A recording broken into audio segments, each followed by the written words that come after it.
সংস্কৃত বিশ্বের সবচেয়ে প্রাচীন আর প্রভাবশালী ভাষাগুলোর মধ্যে একটা বলে মনে করা হয়। সংস্কৃত ভারতীয় সংস্কৃতি, ধর্ম আর জ্ঞান পরম্পরায় খুবই গুরুত্বপূর্ণ। বেদ, উপনিষদ, পুরাণ এবং কিছু কিছু স্থানীয় ধর্মগ্রন্থ এই ভাষায় লেখা। ভারতীয় সংবিধানে 22টি ভাষার মধ্যে সংস্কৃতকে মান্যতা দেওয়া হয়েছে। উত্তরাখণ্ড হল ভারতের প্রথম রাজ্য যারা 2010 সালে সংস্কৃত ভাষাকে দ্বিতীয় আধিকারিক ভাষা হিসাবে মান্যতা দিয়েছে।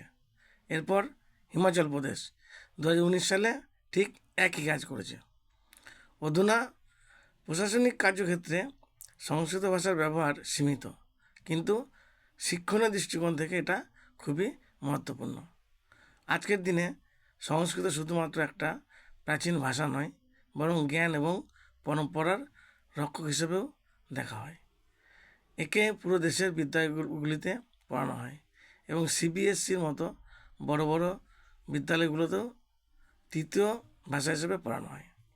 এমনিতে ষষ্ঠ থেকে অষ্টম শ্রেণী পর্যন্ত সংস্কৃত পড়ানো হয়, তবুও কিছু কিছু বিদ্যালয়ে উচ্চ শ্রেণীতে দ্বিতীয় ভাষা হিসেবে পড়ানো হয়ে থাকে। পুঁথিগত শিক্ষা ছাড়াও ভারতের সংগঠন বলার ক্ষেত্রে সংস্কৃত ভাষাকে জনপ্রিয় করতে বিশেষ ভূমিকা পালন করে চলেছে। এই ভারতী নামে সংগঠনটি দেশ জুড়ে শিবির এবং ট্রেনিং প্রোগ্রাম দ্বারা সাদাসিধাভাবে মানুষকে সংস্কৃত বলা শিখিয়ে থাকে। কয়েক বছরে এনাদের প্রচেষ্টায় বহু সংস্কৃতভাষী পরিবার এবং গ্রাম উন্নীত হয়েছে, যেখানে প্রতিদিন এবং সবসময় সংস্কৃতের ব্যবহার হয়ে থাকে, যাতে সংস্কৃত শুধুমাত্র বইপত্রে সীমিত না থাকে। 2011 জনগণনা অনুযায়ী 24,000-এর বেশি মানুষ সংস্কৃতকে নিজের ভাষা বলে, মাতৃভাষা বলে বলেছিল। এর থেকেও বেশি মানুষ সংস্কৃতকে দ্বিতীয় অথবা তৃতীয় ভাষা হিসেবে বলেছিল।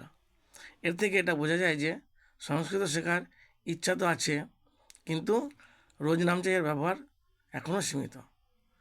সংস্কৃতের প্রভাব শুধুমাত্র ভারতেই নয়, এই সীমাবদ্ধতা বিশ্বের বাইরেও রয়েছে, যেমন আমেরিকা, ব্রিটেন, জার্মানির বিশ্ববিদ্যালয়গুলিতেও সংস্কৃত পড়ানো হয়ে থাকে এবং আরও অন্যান্য দেশেও সংস্কৃত পড়ানো হয়ে থাকে।